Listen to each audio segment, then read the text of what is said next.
Hi and hello welcome to டோன விகாஷ். இப்போ சேனலில் பார்க்க போகிறது ஒரு முக்கியமான இன்ஃபர்மேஷன். ரெகுலேஷன் 2017 போகிறது. ரெகுலேஷன் 2017ன்றவங்க இப்போ ஃபைனல் இயரில் இப்போ ரீசெண்டாக பாஸ் அவுட் ஆனவங்க, அவங்களுக்கு ரிசல்ட்ஸ் எல்லாம் வந்துருச்சு. அவங்க ரீவேலேஷன் அப்ளை பண்ணலாமா, இல்லை ஒருவேளை அரியர் இருந்து நெக்ஸ்ட் இயர் அவங்க எழுதுகிற மாதிரி இருந்துச்சுன்னா அவங்களுக்கு ஃபஸ்ட் கிளாஸ் கிடைக்குமா, அப்புறம் மேக்ஸிமம் டியூரேஷன் ஃபஸ்ட் கிளாஸோட கம்ப்ளீட் பண்ணுறதுக்கு எத்தனை வருஷம் இல்லை எத்தனை செமஸ்டர் நம்ம எழுத முடியும் அப்படின்றத பற்றி டீட்டெயிலாக பார்க்கலாம். ஃபஸ்ட்டு இதில் ரீவேலேஷன் அப்ளை பண்ணலாமா அப்படின்னு பார்த்தோம் அப்படின்னா, நமக்கு ரீவேலேஷன் ப்ரொசீஜர் தெரியும். என்ன ப்ரொசீஜர்னால், நம்ம ஃபஸ்ட்டு பேப்பர் வாங்குவோம், அப்புறம் கரெக்ட் பண்ணுவோம், அதுக்கப்புறம் போய் அப்ளை பண்ணுவோம். ஸோ இதில் என்ன அப்படின்னா, ஃபைனல் இயருக்கு இதை லாஸ்ட் சான்ஸு. நீங்கள் கிராஜுவேஷன் டே அட்டன் பண்ணணும் அப்படின்னா கண்டிப்பாக இதில் பாஸ் ஆகணும். சில இதில் நம்ம கேட்கும்போது வேறு காலேஜில் கேட்கும் என்ன சொன்னாங்கன்னா, ஒரு செமஸ்டர் சான்ஸ் இருக்குன்னு சொல்கிறாங்க. இது எந்த அளவுக்கு உண்மை அப்படின்றது தெரியல. அதனால் இந்த செமஸ்டரில் நீங்கள் மேக்ஸிமம் கண்டிப்பாக நீங்கள் பாஸ் பண்ண ட்ரை பண்ணிங்கன்னா நீங்கள் கிராஜுவேஷன் டே அட்டன் பண்ணுறதுக்கான வாய்ப்புகள் கண்டிப்பாக உறுதியாக இருக்குது. இதுக்கு அடுத்த செமஸ்டர் வந்து பாஸ் பண்ணாலும் இருக்குமா அப்படிங்கிறது தெரில. ஒவ்வொரு காலேஜை பொறுத்து அது மாறலாம். அதனால் நீங்கள் இந்த செமஸ்டரில் ஒரு அரியர் 2 அரியர் இருக்குது அப்படின்னா நீங்கள் தாராளம் ரீவேலேஷன் அப்ளை பண்ணுங்கள்.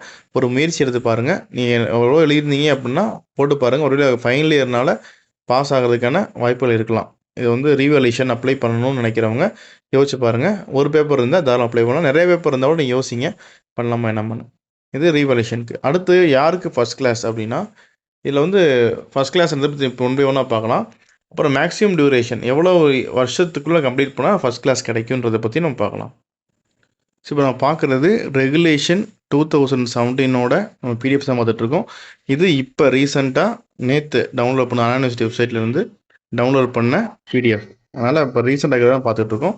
ஸோ ஃபஸ்ட் கிளாஸ் இருக்கணும் அப்படின்னா என்ன எலிஜிபிலிட்டி அப்படின்றத பற்றி பார்க்கலாம். ஃபஸ்ட்டு வந்து ஃபஸ்ட் கிளாஸ் இருக்கணும் அப்படின்னா அவங்க இந்த 8 செமஸ்டர்லேயும் கண்டிப்பாக நீங்கள் பாஸ் பண்ணியிருக்கணும்.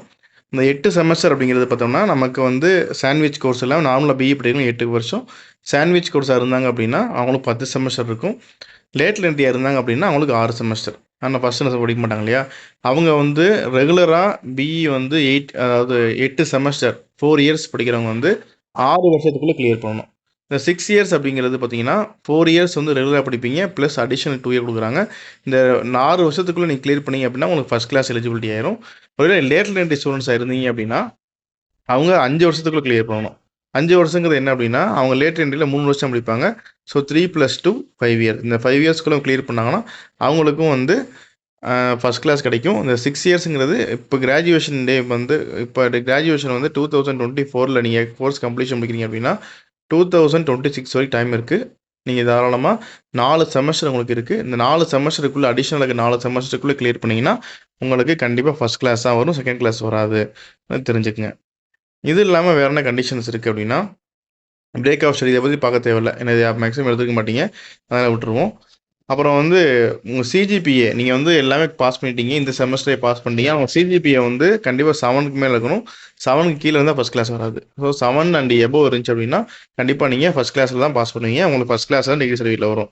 யாருக்கெல்லாம் செகண்ட் கிளாஸ் அப்படின்னு பார்த்தோம் அப்படின்னா, செகண்ட் கிளாஸ் யாருக்கு வரும்னா இந்த 7 சிஜிபிஏக்கு கீழே இருக்கவங்களுக்கு 6.5 இருந்தாங்கன்னா அவங்களுக்கு, இல்லை 6.9 இருந்தாலும் அவங்களுக்கு வந்து செகண்ட் கிளாஸ் தான் வரும், அந்த மாற்றமும் இல்லை. அப்புறம் இந்த 6 வருஷம் இந்த 4+2 இருக்கு இல்லையா, இந்த 4+2ல் 4 இயர்ஸ் + 2 இயர்ஸ் அவங்க பாஸ் பண்ண முடியல, அதாவது இங்கே 8 செமஸ்டர் + 4 செமஸ்டர், 2 இயர்ஸ்னால் 4 செமஸ்டர், 4 இயர்ஸ்னால் 8 செமஸ்டர். இந்த 12 செமஸ்டருக்குள்ளே அவங்க பாஸ் பண்ண முடியல அப்படின்னா அவங்களுக்கும் செகண்ட் கிளாஸ் வரும். அதனால் நீங்கள் வந்து ரீவேலேஷன் போகிறதுக்கு சான்ஸ் இருந்தால் நீங்கள் போடுங்க. இல்லையா நீங்கள் எழுத ட்ரை பண்ணீங்க அப்படின்னா ஃபஸ்ட் கிளாஸில் பாஸ் பண்ணணும் அப்படின்னா நீங்கள் இந்த 4 செமஸ்டருக்குள்ளே நீங்கள் கண்டிப்பாக கிளியர் பண்ணி ஆகணும் அப்படின்றத தெரிஞ்சுக்கங்க. அடுத்து வந்து இது எப்போ டவுன்லோட் பண்ணது பார்த்தீங்கன்னா, ரீசெண்டாக இது லாஸ்ட் அப்ரூவ் பண்ணது வந்து 1/4/2024 வந்து அப்ரூவ் கொடுத்துட்டாங்க. இந்த ஏப்ரல் மாதம் கடைசியாக வந்து பிடிஎஃப் தான் பார்த்துட்ருக்கேன். அடுத்த முக்கியமான கிளாஸ் என்ன அப்படின்னா 14.2. இது வந்து பார்த்திங்கன்னா அமெண்ட்மெண்ட் 14.2 கொடுத்துட்டாங்க, ஒரு திருத்தம் பண்ணிட்டாங்க. என்ன அப்படின்னா, உங்களுக்கு ஒரு இன்டர்னல் மார்க்குன்னு எக்ஸாம்பிளுக்கு ஒரு செமஸ்டரில் நீங்கள் வாங்கியிருக்கீங்க. இந்த இன்டர்னல் மார்க் வந்து தொடர்ந்து கன்சிக்யூட்டிவ் 2 செமஸ்டரில் மட்டும்தான் உங்களுக்கு வேலிட் ஆகும். 3rd அட்டம்ப்ட்டில் பார்த்தீங்க அப்படின்னா உங்கள் இன்டர்னல் மார்க் இருக்காது. நீங்கள் ஃபெயில் ஆகிட்டீங்கன்னா 2 அட்டம்ப்ட்டில் நீங்கள் பாஸ் பண்ண முடியல அப்படின்னா 3rd அட்டம்ப்ட்டில் நீங்கள் பாஸ் பண்ண ட்ரை பண்ணீங்க, ஃபெயில் ஆகிட்டிங்கன்னா நெக்ஸ்ட் அட்டம்ப்ட்லேருந்து உங்களுக்கு டோட்டலாக 50% மார்க் தான் எடுக்கணும். உங்களுக்கு இன்டர்னல் மார்க்ன்றது கேரி ஃபார்வர்ட் ஆகாதுன்னு தெரிஞ்சுக்கங்க. நீங்கள் வந்து ஒரு ஃபஸ்ட்டு செமஸ்டர்லேயும் செகண்ட் செமஸ்டர்லேயும் அறிவு வச்சுருக்கீங்கன்னா இப்போ நீங்கள் எழுதுகிற 8th செமஸ்டருக்கு அதில் இன்டர்னல் மார்க் இருக்காது. டேரெக்டாக 50 மார்க் எடுத்தால் மட்டும் தான் பாஸ். 45 எடுத்தால் பாஸ் கிடையாது.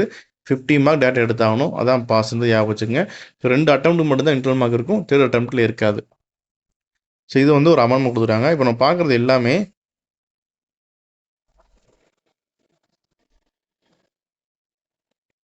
ரெகுலேஷன் 2017 பிஓ தான் பார்க்குறோம்.